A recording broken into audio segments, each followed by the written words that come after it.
Boa noite, Isabela. Meu nome é Letícia. Eu vou responder essa questão que tu mandou aqui pra mim na academia do V. Bora lá no enunciado. Visando aumentar o rendimento do processo de produção do ácido fórmico. O que é aumentar o rendimento do processo de ácido fórmico? É produzir cada vez mais o ácido fórmico. As modificações mais adequadas do sistema que deveriam ser adotadas são... Então, esse texto é meio que irrelevante, assim, pra nossa questão. Tipo, não é meio que só enrolação, assim, do Enem. Que em algumas questões você pode pular, até por uma questão de economizar seu tempo na hora de fazer a questão e tal. Mas bora ler só essa partezinha final. Uma maneira alternativa de produzir ácido fórmico é através da hidrogenização catalítica do dióxido de carbono, que pode ser representada pelo equilíbrio em fase gasosa abaixo. Então, a gente vai ter uma reação em equilíbrio e a gente vai querer o que é que eu posso fazer, como é que eu posso deslocar um equilíbrio para que eu tenha uma maior produção do meu ácido fórmico. O que é um ácido fórmico? O ácido fórmico da nossa reação. Essa parte aqui é o nosso produto, que é um ácido orgânico. Então, o que é que eu posso fazer na minha reação para aumentar, tipo, para ser mais rápido, ter um maior rendimento a minha produção de ácido fórmico. Bora começar de baixo para cima da letra E. Adicionar um catalisador ao sistema e manter constante a temperatura e pressão. V. Um catalisador, ele não vai deslocar o equilíbrio. V. Sempre que tu tiver uma reação uma questão de equilíbrio, sempre um catalisador nunca vai alterar o equilíbrio, nunca vai deslocar o equilíbrio, nem para a esquerda nem para a direita. Os fatores que podem fazer isso são, tipo, a concentração do reagente, concentração do produto, a pressão, a temperatura, mas catalisador não. O catalisador só vai acelerar a reação. Ele não vai deslocar a reação nem para a direita, nem para a esquerda. Então, a letra E está errada, porque ele não vai mexer na temperatura e ele quer que um catalisador desloque esse meu equilíbrio. Meu equilíbrio está totalmente errada. Diminuição de temperatura e diminuição de pressão. Bora lá. A gente vai analisar essa nossa equação. Vê, tu tá vendo aqui que nos reagentes a gente tem o calor como reagente? Ou seja, para que minha reação ocorra, ela precisa receber o calor, ela precisa que jogue calor nela, ela precisa que ela o quê? Que ela absorva calor.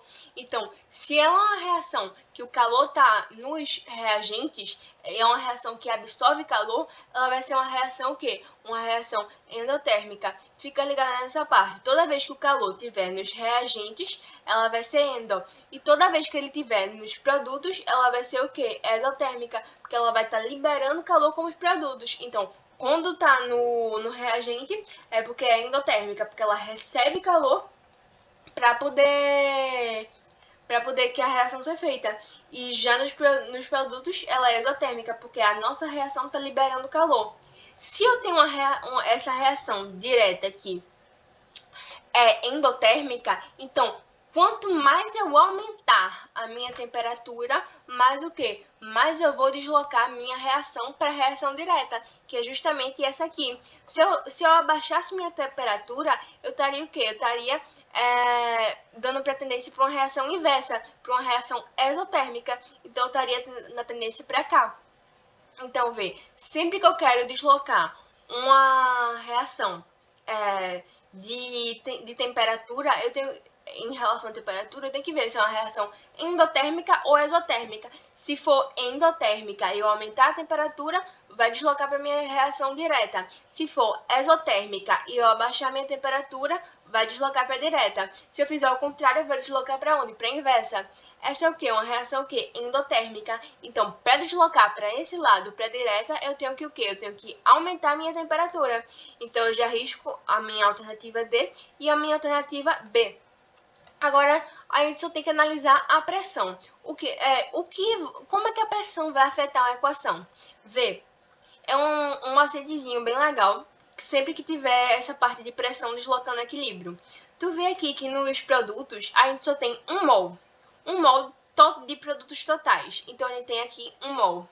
Esquece esse calor aqui por enquanto a gente vai analisar a pressão. Eu tenho aqui quantos mols totais no meu reagente. Eu tenho 1 mol de hidrogênio e tenho 1 mol de CO2. Então, eu vou ter aqui 2 mols.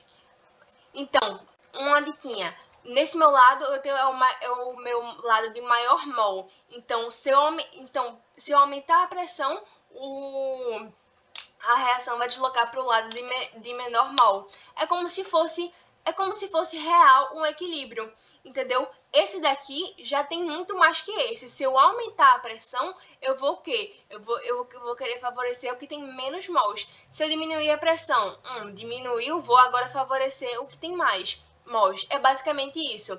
Diminuiu a pressão, o deslocamento vai para quem? Para quem tem mais mols.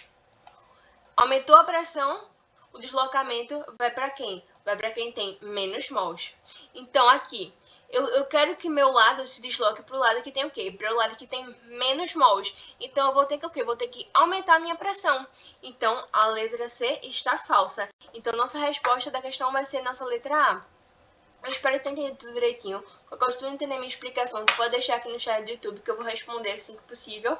Ou se tu preferir, tu pode contestar essa questão que eu ou outro monitor vai te explicar da maneira mais didática que tu preferir. Então é basicamente isso. Eu espero que tu tenha uma boa noite de estudos e que fique com Deus.